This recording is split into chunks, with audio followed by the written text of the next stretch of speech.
नमस्कार, प्रणाम। मैं निहारिका, आपकी भाभी जी। और आपकी भाभी जी एक बार फिर से मैदान में निकल गई एक और बहुत जरूरी मुद्दा लेकर।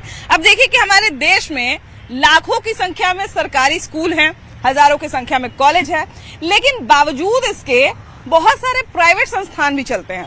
सरकार ये दावा करती है कि भाई हम करोड़ों और अरबों रुपया जो है वो सरकारी शिक्षा व्यवस्था पे खर्च करते हैं, लेकिन इसके बावजूद जो अभिभावक होते हैं और जो छात्र होते हैं उनको प्राइवेट कोचिंग का और प्राइवेट स्कूल का मुंह देखना पड़ता है। माने कि कहीं ना कहीं कमी तो उनको दिखता होगा भाई सरकारी शिक्षा व्यवस्था में, ताकि उनको जो है वो जाना पड़ता है सरकारी कॉलेज छोड़ के, सरकारी स्कूल छोड़ के प्राइवेट में। अब देखिए कि यहाँ पर मेडिकल की पढ़ाई हो, चाहे इंजीनियरिंग की पढ़ाई हो, चाहे सरकारी नौकरी का पढ़ाई हो, चाहे कोनो बोर्ड एग्जाम हो, 12th और 10th का बोर्ड एग्जाम जो है, इसका भी अगर आपको तैयारी करना है तो आपको जाना पड़ेगा कहाँ भाई?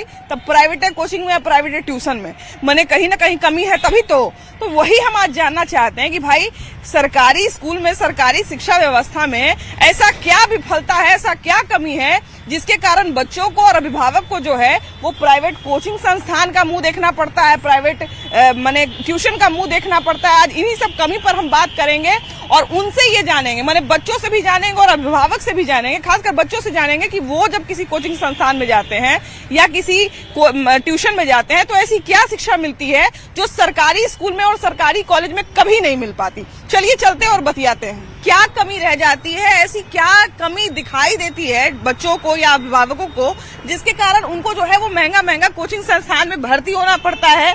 और चाहे कोचिंग संस्थान में कितनी भी दिक्कत हो, कितनी भी परेशानी हो, हर बच्चे को हमको लगता है कि 8वीं 9वीं से ही कोचिंग और ट्यूशन का सहारा लेना पड़ता है। हमारे शिक्षा व्यवस्था में कहाँ कमी आती है जिसके कारण हमें या फिर बच्चों को या अभिभावकों को जरूरत महसूस होती है कि हमें कोचिंग ज्वाइन करना चाहिए? जो भी शिक्षक हैं सरकारी, वो पढ़ाई के प्रति डिवोटेड नहीं है। वो सोच रहे हैं कि पढ़ाएंगे नहीं पढ़ाएंगे हमको तो तनख्वाह मिलबे करेगा, है ना। यही वजह है कि जो सक्षम है विद्यार्थी, जिसे गार्जियन पैसा देने के लायक है, वो सरकारी में पढ़ते हुए भी कोचिंग लेते हैं। कुछ लोग ये भी कंप्लेन करते हैं कि एजुकेशन तो फ्री है हमारे यहाँ काफी हद तक, लेकिन जो क्वालिटी एजुकेशन होता है वो क्वालिटी एजुकेशन हमारे नहीं है। हाँ, नहीं है, ये बात बिल्कुल सही है। इसीलिए शिक्षक लोग मैंने अपना समझ के उसको पढ़ाएंगे। वहाँ तो चूंकि कोचिंग में इसलिए लोग पढ़ाते हैं कि हमको पैसा वहाँ से मिलना है। हाँ, इसीलिए। हाँ, अभी के समय में जो शिक्षा है एक बहुत बड़ा कारोबार बना हुआ है। हाँ, अदरवाइज जो है ना, अगर बच्चे को अगर सरकारी शिक्षा में मिलने लगे हर चीज की सुविधा तो कोचिंग में जाएगा ही नहीं।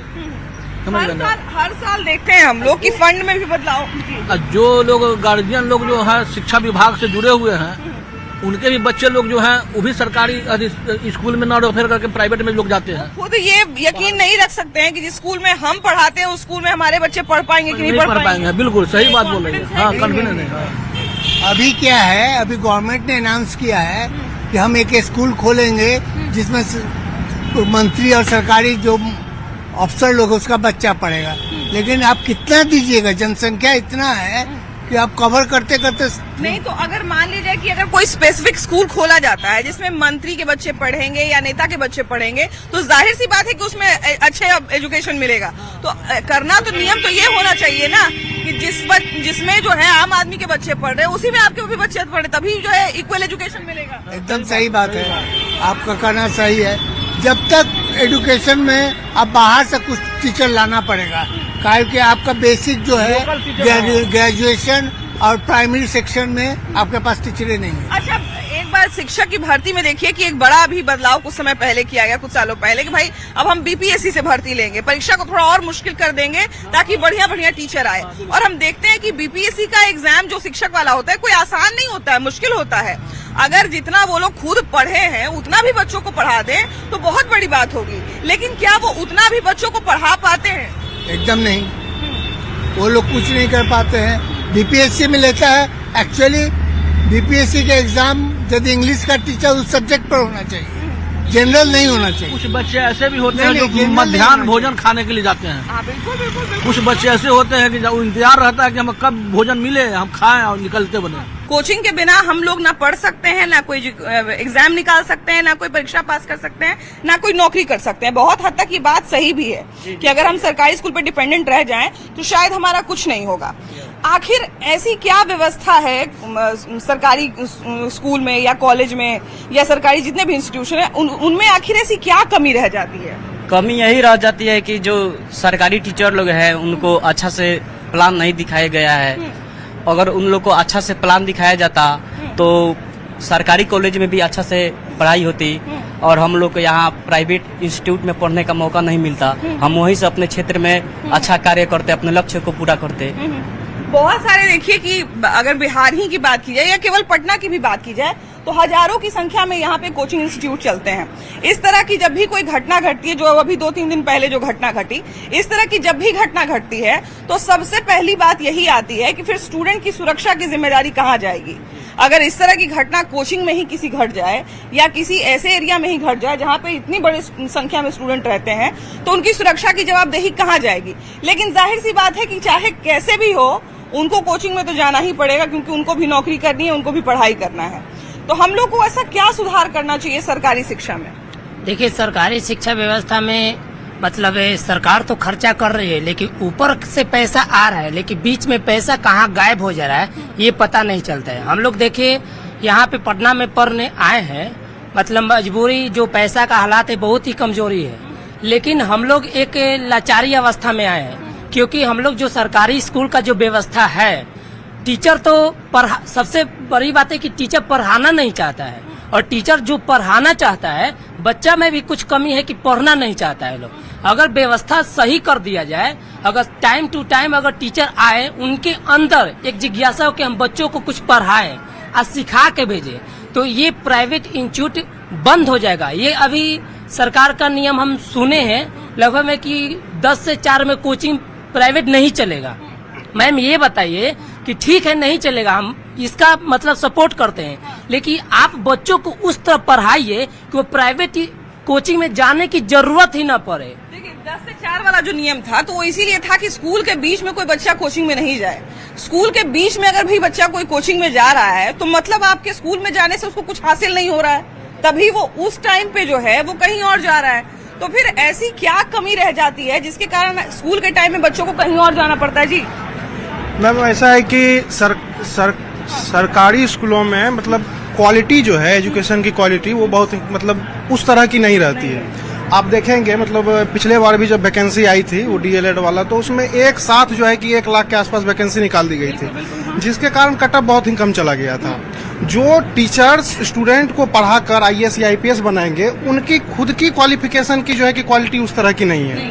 आज अगर हम प्राइवेट कोचिंग में आकर देखते हैं तो यहाँ प्राइवेट कोचिंग में एक तो मतलब सर के फॉलोअर्स भी मतलब जो पसंद जिनको करते हैं वो उसके पास जा सकते हैं। सीधी सी बात है कि प्राइवेट में ये ऑप्शन है कि अगर यहाँ पर पढ़ाई अच्छी नहीं हो रही है तो यहाँ पर हम छोड़ के जा सकते हैं, इसको हम चेंज कर सकते हैं। लेकिन प्राइवेट में हमारे गांव में 2 ही स्कूल हैं ही, ये एक प्राइमरी है, एक मिडिल है, उसी में से किसी में हमको पढ़ना ही पड़ेगा, मेरी मजबूरी है। जी बिल्कुल, मजबूरी हो जाती है, और फिर उस तरह का मतलब शिक्षा का जो गुणवत्ता है वो नहीं मिल पाता है, जिसके कारण लोग घर को छोड़कर पटना जैसे जगह में, और फिर यहाँ भी उस तरह की व्यवस्था नहीं मिल पाती है। जब लोग वहाँ से आकर मतलब जो भी परिवार छोड़कर या पैसे खर्च कर यहाँ आते हैं और यहाँ आकर मेहनत करते हैं, फिर जो है कि उस लायक बनते हैं कि एग्जाम दे सकें, उसके बाद नीट यूजी जैसा डॉक्टर बनने वाला पेपर जो है कि कैंसिल मतलब लीक हो जाता है, तो स्टूडेंट क्या कर सकते हैं? सरकार को इन सब विषय पर सोचना चाहिए। सरकार सिर्फ प्राइवेट कोचिंग को बंद कर दे ये ऑप्शन नहीं है। सरकार ये सोचे कि प्राइवेट कोचिंग में बच्चे जा क्यों रहे हैं, प्राइवेट कोचिंग चल क्यों रही है, ये मुद्दा है मैम। ये तो सबसे बड़ा हमारा भी आज का यही सवाल है कि आपने कहा कि भाई प्राइवेट कोचिंग में बच्चे क्यों जा रहे हैं, तो ये तो सबसे बड़ी बात है कि क्यों जा रही है। तो सबसे बड़ा सवाल है कि इतने सारे सरकारी इंस्टीट्यूशन होते हुए भी, सरकारी स्कूल होते हुए भी, करोड़ों अरबों रुपया खर्च करते हुए भी आखिर सरकारी की तरफ जा क्यों रहे हैं लोग? मैम, सबसे बड़ा बच्चे को जो बेसिक नीड होता है लोअर लेवल से, जो प्राइमरी लेवल में पढ़ाया जाता है बच्चे को, तो उतना स्किल से नहीं पढ़ाया जाता है। जैसे टीचर के अंदर जो, अगर हम प्राइवेट टीचर की बात करें तो उनके अंदर वो एक मोटिवेशन होता है कि हमें बच्चों को सही से गाइडेंस करना है और सही से आगे बढ़ाना है बच्चों को, वो एक रिस्पॉन्सिबिलिटी के साथ वर्क करते हैं। लेकिन अगर सरकारी स्कूल की अगर हम बात करेंगे तो वहाँ एजुकेशन मतलब टीचर अच्छे भी है और उतना अच्छे नहीं भी है, ये भी हम कह सकते हैं। तो जो अच्छे टीचर है उसको उतना इन्वायरमेंट अच्छा नहीं मिल पाता है, तो जो जितना देना चाहिए आउटपुट वो बच्चे को नहीं मिल पाता है। ये सबसे बड़ा रीजन है मैम, जो कि जो सरकारी स्कूल है वो बच्चे लैग कर जाता है और प्राइवेट इंस्टीट्यूशन की तरफ भागता है, क्योंकि उसके पास कोई ऑप्शन ही नहीं है। एक ये भी बात आई कि बहुत सारे जो बच्चे हैं, कुछ कमी बच्चों में भी है कि वो जो है सरकारी स्कूल में नहीं जाना चाहते या सरकारी कॉलेज में नहीं जाना चाहते। जाहिर सी बात है, अभी अगर हम महिलाओं की ही बात करें, लड़कियों की ही बात करें, लड़कियां अगर यहाँ पे रह रही हैं तो कोचिंग की फीस चाहे जैसी भी हो, उनको सबसे पहले तो अपने घर से निकलने के लिए बहुत बड़ा संघर्ष करना पड़ेगा कि उनको जो है वो पूर्णिया, मधुबनी या सुपौल जैसे किसी इलाके से छोड़ के पटना में आके रहना है। बहुत बड़ा संघर्ष है लड़कियों के लिए।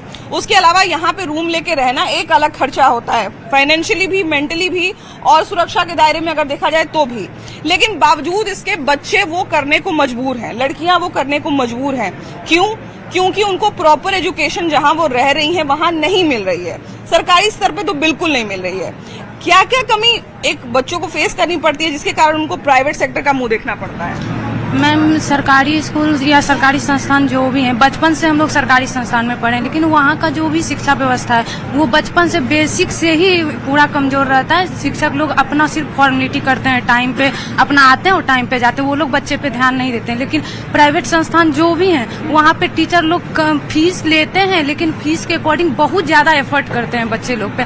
और ये है कि मतलब यहाँ से जब रिजल्ट आ रहा है तब तो बच्चा पैसा दे के प्राइवेट संस्थान में आ रहा है ना, तो इसीलिए अच्छा, अगर मान लीजिए कि मेरा मन करे कि हमको जो है वो प्राइवेट में नहीं पढ़ना है, हमको 10th पास करना है, हम नौकरी का तो छोड़ दीजिए, नौकरी निकालना तो खैर बहुत मुश्किल बात है, लेकिन अगर हम ये मान लें कि नहीं, हम सरकारी में ही पढ़ के 10th का बोर्ड पास करेंगे, हम कोई ट्यूशन नहीं लेंगे, कोई कोचिंग नहीं जाएंगे, तो क्या अभी के समय में जो बेसिक एक सबसे पहला स्टेज जो होता है एजुकेशन का, बोर्ड एग्जाम 10th का, क्या वो भी पास कर सकते हैं हम सरकारी शिक्षा व्यवस्था के भरोसे?